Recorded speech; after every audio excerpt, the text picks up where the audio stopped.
નમસ્કાર દર્શક મિત્રો, નિર્માણ ન્યૂઝના ખાસ કાર્યક્રમ હોટ ટોપિકમાં આપની સાથે હું છું ધર્મી। હોટ ટોપિકમાં આજે વાત કરવી છે જ્યારે આવતીકાલે એટલે કે 26 એપ્રિલ અને રવિવારના રોજ મતદાનનો દિવસ છે। આપણા સમગ્ર ગુજરાત માટે કહી શકાય કે આ એક અગત્યનો દિવસ ગણી શકાય। શા માટે? કેમ કે મતદાન જે છે એ લોકશાહીનો પાયો ગણી શકાય। ભલે આમ મત આપણે કોઈ કિંમત નથી હોતી, મતને મફતમાં આપણે આપવાનો હોય છે, પણ આ જે મત હોય છે એ ખૂબ જ અમૂલ્ય હોય છે, કેમ કે મતદાન કરવાથી, લોકોના મત આપવાથી અને જે તે પક્ષમાં મત આપવાથી, જે તે વ્યક્તિને મત આપવાથી સત્તા બદલી શકે છે, ઉમેદવાર બદલી શકે છે અને વર્ષો જૂનું કેટલું શાસન કેમ ન હોય, પણ માત્ર મતદાન કરવાથી જ જે સત્તા પરિવર્તન છે આવી શકે છે, શાસકોમાં ફેરફાર થઈ શકે છે અને આ તાકાત છે મતદાનની। એટલે આવતીકાલે જ્યારે મતદાનનો દિવસ છે ત્યારે ખાસ કરીને આજે નિર્માણ ન્યૂઝના માધ્યમથી ચર્ચા કરવી છે, જાગૃતિ વધારવી છે અમારા દર્શક મિત્રોમાં મતદાન પ્રત્યેની, કે મતદાન જે છે કેટલું અગત્યનું છે। બીજી તરફ જો વાત કરીએ તો મતદાનના દિવસે આવતીકાલે એક તરફ ગરમીનું ફેક્ટર પણ છે કે જે અસર કરી શકે છે।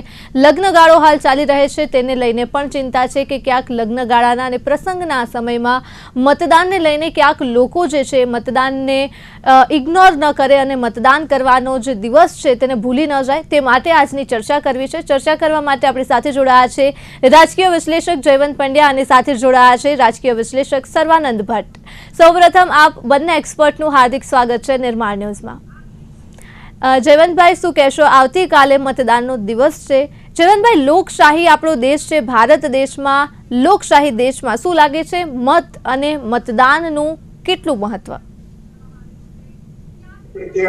લોકતંત્ર છે, લોકતંત્રમાં પ્રજા એનો અવાજ, એનો મત એ મતદાન દ્વારા વ્યક્ત કરી શકે છે। સત્તામાં કોણ બેસશે એ નક્કી કરવાનું કામ મતદારો આ એક દિવસે કરતા હોય છે। આ લોકશાહીનું મહાપર્વ છે। લોકશાહી પર્વની ઉજવણીના ભાગરૂપે સ્થાનિક સ્વરાજ્યની ચૂંટણીમાં મતદારને પણ ખબર છે કે મારા મતની કિંમત શું છે। રવિવારની રજા છે, લગ્નની સિઝન છે અને કાળઝાળ ગરમી છે। પોતાની અંગત ફરજ સમજીને ઠંડા પરે જેટલું પોતાનું મતદાન કરી અને પ્રસંગોમાં હાજરી આપે અથવા તો રવિવારની રજા માણે, એની પ્રાયોરિટી પ્રમાણે ચાલે તો હું માનું છું કે વાંધો ન આવે। બીજી વાત કે આ ગરમીના આગલા દિવસે એટલે ઇલેક્શનના પહેલા દિવસે એટલે આજના દિવસથી પણ ચાલુ કરીએ અથવા તો ગઈકાલની વાત કરીએ તો મતદારોના સુધી ઘર સુધી ગરમીની અસરે એમને પોતાની મળતી મત આપવાની પદ્ધતિ અથવા તો કયા રૂમમાં ને કયા વોર્ડમાં ને ક્યાં તમારો નંબર છે એ પરચી પણ પહોંચાડી શક્યા નથી। એ આ ગરમીનો પ્રકોપ બતાવે છે। એક મતની કિંમતથી હું શું કરી શકું છું એવું મનમાં રાખીને જો મતદાન પહેલું કરશે તો કદાચ ગરમીનું કામ કરશે, પણ એમને પોતાની ફરજ પોતાની રીતે મજબૂતાઈથી નિભાવવી છે એ સાબિત થશે। બિલકુલ સર્વાનંદજી, એટલે મતદારોનો અત્યારે જો જોવા જઈએ તો કયા પ્રકારનો મિજાજ આપ જોઈ રહ્યા છો? કેમ કે જે પ્રકારે અત્યારે ચર્ચાઓ ચાલી રહી છે, એમ તો ટિકિટનું જ્યારથી વિતરણ થયું ત્યારથી જ લઈને આપણા ગુજરાતમાં રાજકારણની ચર્ચાઓ ચાલુ થઈ ગઈ હતી। હવે આવતીકાલે મતદાન કરવાનો દિવસ છે, 28 તારીખેનું પરિણામ આવી જશે। શું લાગે છે આ સમયગાળામાં જે ચર્ચાઓ થઈ છે તેની વચ્ચે મતદાન કઈ તરફ જશે, કેવી રીતે વળશે અને મતદારોનો અત્યારે મિજાજની વાત કરીએ તો આપને કયા પ્રકારનો મિજાજ લાગી રહ્યો છે? મિજાજ મોટા ભાગે ડેમેજ કંટ્રોલ વાળાઓએ પ્રયત્નો તો ઘણા કર્યા છે કે ભાઈ જે થયું એ થયું, આપણે કામે લાગો ને કમળ સિવાય વાત નહીં કે પંજા સિવાય વાત નહીં। બંને પક્ષોએ પોતપોતાની રીતે, ભલે કોંગ્રેસે ગમે તે કહો પણ કોંગ્રેસે પણ અંદર ખાને મજબૂતાઈથી કામ કર્યું હોય એવું સ્પષ્ટ દેખાય છે। ભાજપ પોતે સત્તારૂઢ છે અત્યારે અને ફરીથી સત્તામાં ફરીથી રૂઢ થવાનું છે એના પ્રયત્નો કરી રહ્યું છે। ગરમીના પ્રકોપના કારણે મતદાન કેટલા ટકા વધારે કરાવી શકે છે એ બંને પક્ષો અત્યારે ચિંતિત છે। પોતાના કમિટેડ મતો પણ ટાઈમસર પડે એના પ્રયત્નોમાં અત્યારે પડ્યા છે। જીતવાનું હારવાનું તો ઠીક છે, હવે જેવું મતદાન થશે કેટલા પર્સન્ટેજ, અને મોટા ભાગે જેને જ્યાં ખબર છે કે ભાઈ અમારા પક્ષનો વારો છે તો એને ચિંતા નથી, પણ મતદાન વધુ થાય અને માણસો એટલે એજન્ટો મતદાનને ઘરેથી કેવી રીતે ફટાફટ મતદાન કરવા લઈ જાય એ પહેલું જોવાનું રહેશે બેન।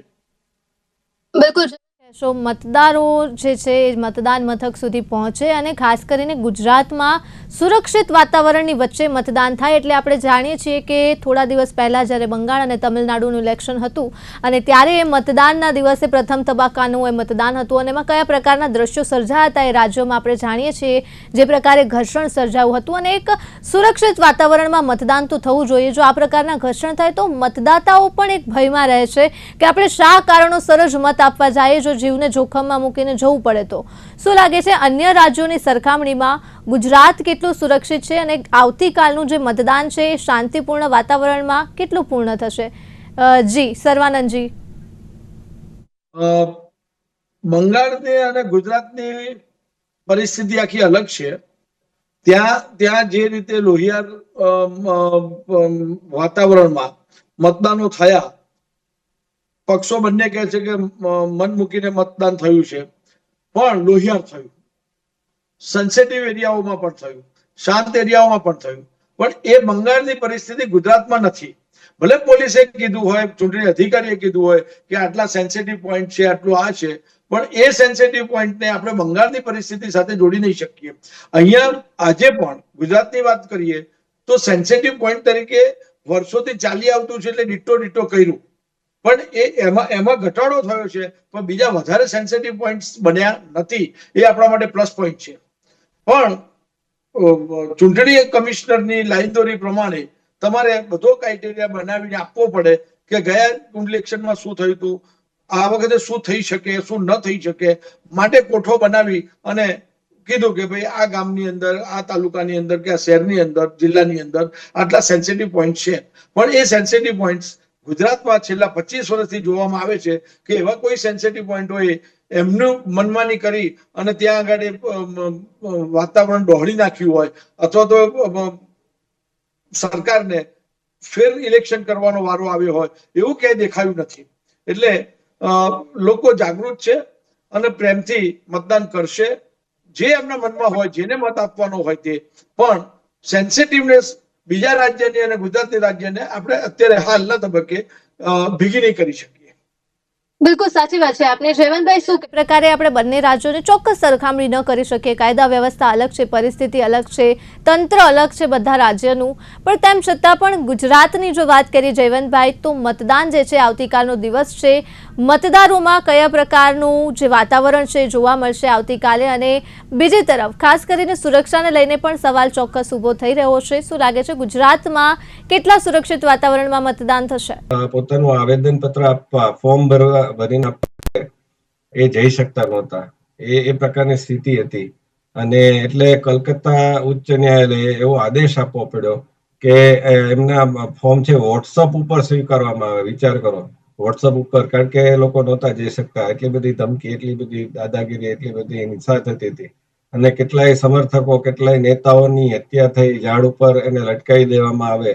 2021ની તમે ચૂંટણીની પરિણામના દિવસની વાત કરો તો તે દિવસે જે લોકોએ તૃણમૂલને નહોતો મત આપ્યો એવા લોકોને ત્યાંથી મારીને ભગાડવામાં આવ્યા, હત્યા થઈ, બળાત્કાર થયા. એ બહુ આખો કાળો દિવસ હતો અને એની સામે કોર્ટમાં કેસ પણ થયો, પરંતુ કે જે ન્યાયમૂર્તિ હતા એને પોતે બંગાળના હોવાથી કે ગમે તે કારણે, આપણને કારણ બહુ ખબર નથી, પરંતુ એ હતા બંગાળી એ વાત તો છે જ, તો એમણે પોતાની જાતને કેસથી અળગી કરી નાખીને પછી કેસમાં શું થયું ખબર નથી. પરંતુ આ સ્થિતિ થઈ હતી. આસામ લોકો ભાગ્યા, કોઈ બિહાર ભાગ્યું. તો આ પ્રકારની સ્થિતિ અહીંયા નથી. એ વાત આપણે સ્પષ્ટ સમજવી જોઈએ. કેરળમાં પણ આ હિંસા થાય, રાજકીય હિંસા થાય છે. આજે માસ્ટર સદાનંદ કરીને રાજ્યસભામાં સાંસદ છે, એના 2 પગ કાપી નાખવામાં આવ્યા હતા. એવા તો માત્ર એવું નથી કે ભાજપના હોય એટલે જ એની સામે હિંસા થઈ છે, કોંગ્રેસના લોકો સામે હિંસા થઈ છે, ઇવન ડાબેરી પક્ષોમાં પણ જે અલગ અલગ પક્ષો છે એની પણ હિંસા થઈ છે, જેના વિશે મેં આખો લેખ લખેલો છે. તો આ પ્રકારનું સ્થિતિ થાય છે. પરંતુ એકંદરે ગુજરાતમાં આપણે ત્યાં શાંતિ છે, નાના મોટા બનાવો બને છે, સંઘર્ષના બનાવો બને છે, ક્યાંક ઈવીએમ ખોટકાવાના પ્રશ્નો આવે છે, ક્યાંક ઈવીએમ ન ચાલતું હોવાના પ્રશ્નો આવે છે. તો એને બાદ કરીએ તો મને લાગે છે કે અહીંયા મતદારો પણ સુરક્ષા અનુભવે છે. અને આપણે જોઈએ છીએ કે ટીવી ચેનલ હોય કે મીડિયા છાપવું હોય કે પછી તમે જે યુટ્યુબ ચેનલોમાં જોવો છો અને લોકો પોતાનો મત વ્યક્ત કરે છે, તો એ ખૂબ જ નિર્ભય રીતે સોશિયલ મીડિયા ઉપર પણ નિર્ભય રીતે મત વ્યક્ત કરતા હોય છે. એટલે એવું કહી શકાય કે અહીંયા મતદારો છે એ કાલે પોતાની જે અધિકાર છે એનો બિંદાસપણે ઉપયોગ કરશે. બિલકુલ સાચે સર્વાનંદજી, જે પ્રકારે અત્યારે માહોલ જામ્યો છે સમગ્ર ગુજરાતમાં, આજે છેલ્લો દિવસ છે જે કોઈ પણ રાજકીય પક્ષો હોય, ઉમેદવારો હોય એમના માટેનો, અને આપણે જાણીએ છીએ આજે જ મહેસાણા ખાતેની જે ઘટના સામે આવી છે કે જ્યાં ભાજપના ઉમેદવારના ભાણાની હત્યા કરી દેવામાં આવી છે, છરીના ઘા ઝીંકીને કોંગ્રેસના પક્ષના લોકો દ્વારા કાર્ય કરવામાં આવ્યું છે, આ ગુનો કરવામાં આવ્યો છે. હવે આ બધાની વચ્ચે આ પ્રકારની ઘટના મહેસાણાથી સામે આવી છે. કઈ હદ સુધી એક ચૂંટણી જીતવા માટે આજે લોકો છે જઈ રહ્યા છે, અને આ પ્રકારની ઘટના આપણા ગુજરાતમાં ઘટી છે, મહેસાણામાં ઘટી છે, બંને પક્ષના લોકો આમને સામને આવ્યા છે, પહેલા પણ આવતા હતા પણ ક્યારેય કોઈનો જીવ નહોતા લેતા, ક્યારેય કોઈ હત્યા નથી કરી દેતા, હવે હત્યા સુધી વાત પહોંચી ગઈ છે.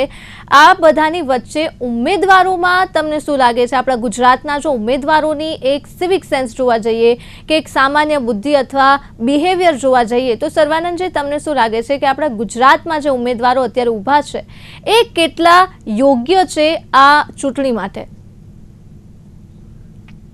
ઉમેદવારો કેટલા યોગ્ય છે એ તો હવે ટિકિટ આપી છે એટલે પક્ષ જાણે અને એમના ટેકેદારો જાણે.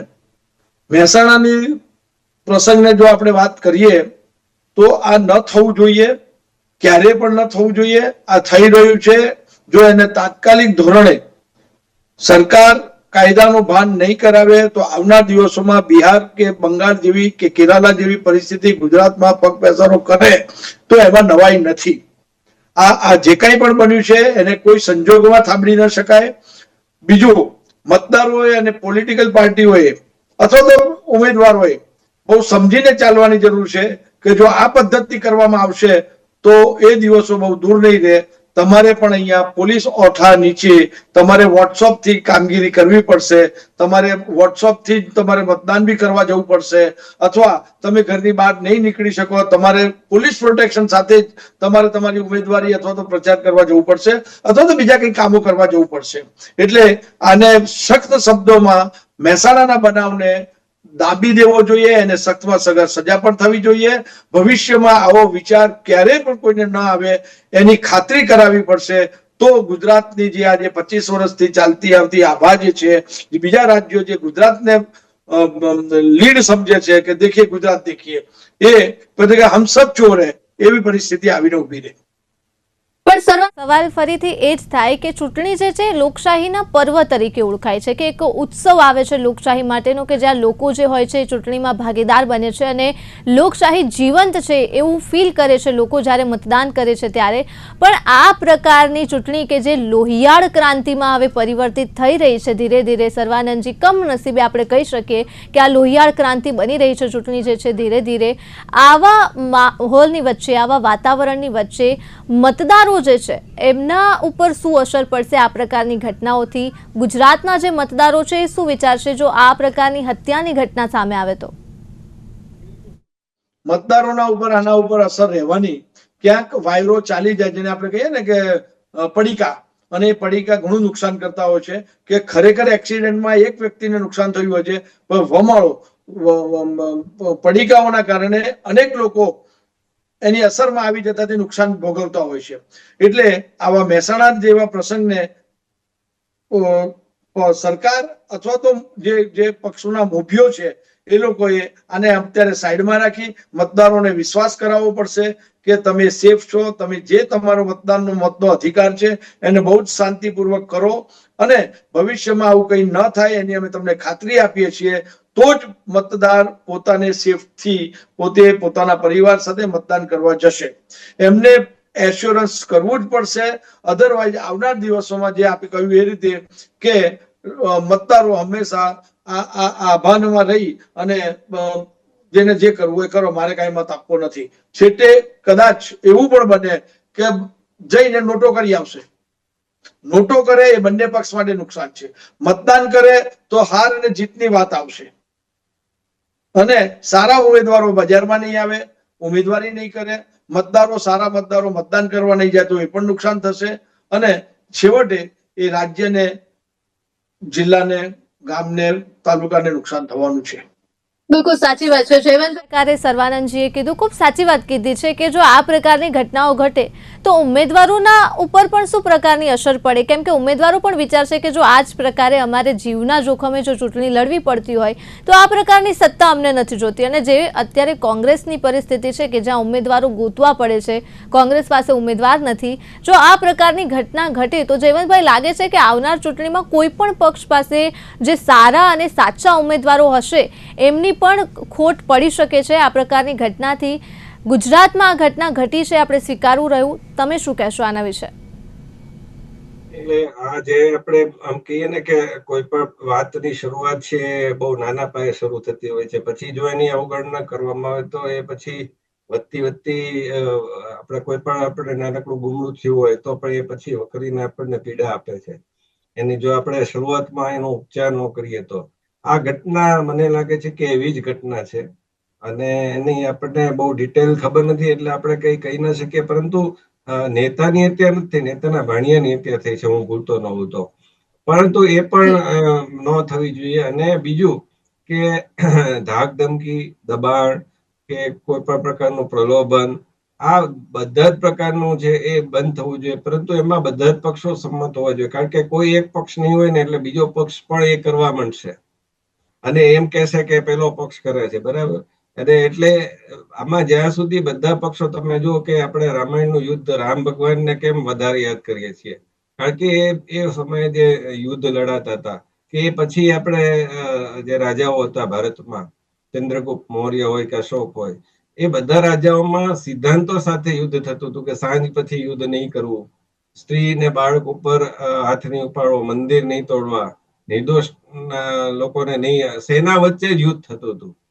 પણ પછી જે આપણી પર વિદેશી આક્રમકતાઓ આવવા માંડ્યા, ખાસ કરીને મુસલમાનો, તો એમણે કોઈ નિયમ છે પાળ્યા નહીં. એ પ્રકારે આ રાજકારણમાં પણ તમે જોશો તો સિદ્ધાંતોની દિવસે ને દિવસે વધારે ને વધારે એનું ક્ષારણ થતું જાય છે. ફલાણો પક્ષ આમ કરે છે એટલે અમે પણ આમ કરશું, ફલાણો પક્ષ આમ કરે છે એટલે અમે પણ એ નીતિ અપનાવશું. એ નીતિ ન હોવી જોઈએ. અને બીજું કે જેમ તમે કીધું ને કે આ એક શરૂઆત છે, આ શરૂઆતને ઉગતી ડામવી જોઈએ, જેથી ભવિષ્યમાં આપણે ગુજરાતને એમ કહીએ છીએ કે હવે પશ્ચિમ બંગાળમાં આમ થાય છે, કેરળમાં આમ થાય છે, બિહારમાં આમ થાય છે, એનો અર્થ એ નથી કે ગુજરાતમાં થશે તો એ ચલાવી લેશું. ગુજરાતમાં આ પ્રકારનું ન જ થવું જોઈએ. ગુજરાતને આપણે પશ્ચિમ બંગાળ બનાવવા માંગતા નથી, આપણે બિહાર બનાવવા માંગતા નથી, કેરળ બનાવવામાં નથી માંગતા. એનો અર્થ એવો નથી કે આપણે પશ્ચિમ બંગાળ, બિહાર કે કેરળને ખરાબ ગણીએ છીએ. એમાં જે રાજકીય કિન્નાખોરી રખાય છે, હિંસા થાય છે અને સમર્થકોને પણ નથી નીકળવા દેવાતા, એ પ્રકારનું અહીંયા ન થવું જોઈએ. અહીંયા જે પ્રકારનું અત્યાર સુધી રાજકારણ એકંદરે ચાલ્યું છે અને સત્તા પરિવર્તન છે બહુ જ્યારે થાય છે ત્યારે એકદમ સુગમ રીતે થયું છે, કોઈને મારવામાં નથી આવ્યા, કોઈને હિંસા નથી કરવામાં આવી. તો એ પ્રકારનું ચાલુ રહે એના માટે થઈને આવા કેસોમાં અને ઉગતા ડામી અને હવે ભવિષ્યમાં આવા ન થાય એની પૂરતી કાળજી રાખવામાં આવે. બાકી તમે એમ કહો છો કે કદાચ ડરી જશે, તો હું કદાચ એમાં બાબતે બહુ સંમત નથી. એટલા માટે કે પશ્ચિમ બંગાળમાં આટલું થયું, કેરળમાં આટલું થયું, તો પણ લોકો લડી રહ્યા છે, લોકો ફાઇટ આપી રહ્યા છે. અને તમે જોયું કે મતદારો પણ, ઇવન જમ્મુ કાશ્મીરની પણ આપણે વાત કરીએ ધર્મી, તો જમ્મુ કાશ્મીરમાં ત્રાસવાદ આટલો બધો વકરેલો હતો, છતાંય વખતે જયારે પણ ત્યાં ચૂંટણી થઈ છે, મતદાન થયું છે, તો દિવસે ને દિવસે મતદાનનો બહિષ્કાર કરવા ત્રાસવાદી સંસ્થાઓએ ધમકી આપી હોવા છતાંય ત્યાં ખૂબ મોટા પ્રમાણમાં મતદાન કરવા માટે લોકો ઉમટી પડે છે. એ બતાવે છે કે ભારતના લોકો કેટલા નિર્ભય છે, કેટલા નિડર છે અને એ લોકો આવી ધમકીઓથી ડરતા નથી. પશ્ચિમ બંગાળમાં 91.something મતદાન થયું છે, 40%, 91.40% જેવું મતદાન થયું છે. તો એ બતાવે છે કે લોકો છે એ આવું થાય છે ત્યારે ઉલટાનું વધારે સાહસપૂર્વક નીકળી જાય છે અને મતદાન કરે છે. જી, એટલે આજની આ ચર્ચાનો છેલ્લો સવાલ, આપણે આશા રાખીએ કે જે પ્રકારે આ ઘટનાઓ ઘટી છે એ અસર ના કરે અને નહીં જ કરે એવું લાગી રહ્યું છે અત્યારે, તો આવતીકાલે લોકો પુષ્કળ મતદાન કરે અને લોકશાહીનો જે એમનો હક છે તેનો ઉપયોગ કરે. પણ આ બધાની વચ્ચે મારો છેલ્લો સવાલ આજની ચર્ચાનો, કે જે અત્યંત ગંભીર છે, મતદાન માટે, મતદારો માટે મતને ખરીદવાનો જે વિષય છે આપણા ગુજરાતમાં અવારનવાર સામે આવતો હોય છે, જે નેતાઓ માત્ર રેલીમાં સંખ્યા બતાવવા માટે કે અમારી આ લોકચાહના છે એના માટે જે નેતાઓ લોકોને ભાડે લાવી શકતા હોય, કંઈક લાલચ આપીને રેલીમાં જોડતા હોય છે, જયવંતભાઈ એની શું ગેરંટી કે એ જ નેતાઓ પોતાની, આ તો સત્તાનો સવાલ છે, ઓલી તો માત્ર રેલીનો સવાલ હોય છે, આ સત્તાનો સવાલ છે, શું ગેરંટી કે સત્તા માટે આજની આ છેલ્લી રાત છે, આ રાતમાં કોઈ પાસા નહીં બદલાય, લોકોને કોઈ લાલચ આપવામાં નહીં આવે, એની શું ગેરંટી? અને બીજું કે જો આ પ્રકારની લાલચ કોઈ માણસને મળે છે તો શું કહેશો આ નિર્માણ ન્યૂઝના માધ્યમથી કે કયા પ્રકારે આ મતદાન છે કેટલું અગત્યનું છે, તટસ્થ મતદાન કેટલું મહત્વનું? નહીં થાય એની તો કોઈ ગેરંટી નથી ધર્મી, કારણ કે આપણે ન ઈચ્છતા હોવા છતાં એને કડવું સત્ય છે કે વર્ષોથી આ બહુ શરૂઆતથી થતું આવ્યું છે અને એ અટકવું જોઈએ, પરંતુ અટકવાના બદલે એ પ્રમાણ ચાલુ જ રહ્યું છે. પહેલા એવું હતું કે ધોતી લોકો પહેરતા હતા, સાડી પહેરતા હતા, એટલે ધોતી, સાડી, દારૂ, ચવાણું આ બધું આપવામાં આવતું હતું. હવે એનો કદાચ પ્રકાર બદલાયો હશે, કોઈ ગિફ્ટ અપાતી હશે કે બીજું કઈ અપાતું હશે, પૈસા અપાતા હશે, પણ જે લોકો આમ કહેવાય કે ભાડે બેઠેલા છે, સ્વિંગ વોટર છે, જેને આપણે દ્વિધાવાળા મતદાર કહીએ છીએ, જે પોતે મતદાનનું નક્કી નથી કરતા કે અમારે કોને મત આપવો, અને પક્ષવાળા, કોઈ પણ પક્ષવાળા હોય એને ખબર હોય છે એમને ક્યાં વિસ્તારમાં, કયા સોસાયટીમાં કોણ છે એ પોતાને મત આપે છે, કોણ નથી આપતું, આ બધી જ ખબર હોય છે. અને એટલે એ લોકો એવા પ્રયત્નો છેલ્લી ઘડીએ કરતા હોય છે કે એમને એન કેન પ્રકારે એના સોસાયટીના ચેરમેન હોય તો એને, એના કોઈ આગેવાન, સામાજિક આગેવાન હોય તો એને, એ વિસ્તારમાં કોઈ માથાભારે તત્વ, પહેલા તો એવું થતું હતું કે ગુંડા લોકોને, એને આપણે ઉત્તર પ્રદેશમાં આપણે જોયું જ છે, બિહારમાં જોયું છે કે દબંગ નેતાઓ ને ટિકિટ આપીને એના પાસે એ જ કરાવવામાં આવતું હતું. આપણે ત્યાં લતીફ નામનો બુટલેગર છે, 5 બેઠક ઉપરથી અમદાવાદમાંથી ચૂંટાયેલો છે, જેલમાં હોવા છતાંય. એટલે એ પહેલા થતું જ હતું, પણ એનો અર્થ એ નથી કે આજે થાય. એટલે આ પ્રકારનું કોઈ મતદારને પણ મારી નમ્ર અનુરોધ છે મારો કે એ આવું કરવામાં એ કોઈ આવે તો તમે એને કૃપા કરીને ના પાડી દેજો. એ લેતા પણ નહીં, અને તમે તમારી રીતે નિર્ભય રીતે તમારું વિચારીને જ મતદાન કરજો. જી બિલકુલ, આશા રાખીએ જયવંતભાઈ જે પ્રકારે અપીલ આપણે કરી રહ્યા છીએ આ માધ્યમથી તટસ્થ મતદાન થાય અને આવતીકાલનો જે દિવસ છે, લોકશાહીનું જે પર્વ છે, શાંતિપૂર્ણ વાતાવરણમાં ઉજવાય. સર્વાનંદજી, જયવંતજી, આ બંને એક્સપર્ટનો ખૂબ ખૂબ આભાર અમારી સાથે જોડાવા બદલ, ચર્ચા કરવા બદલ. તો દર્શક મિત્રો, આજના હોટ ટોપિકમાં માત્ર આટલું જ. હાલ મને આપશો રજા. નમસ્કાર.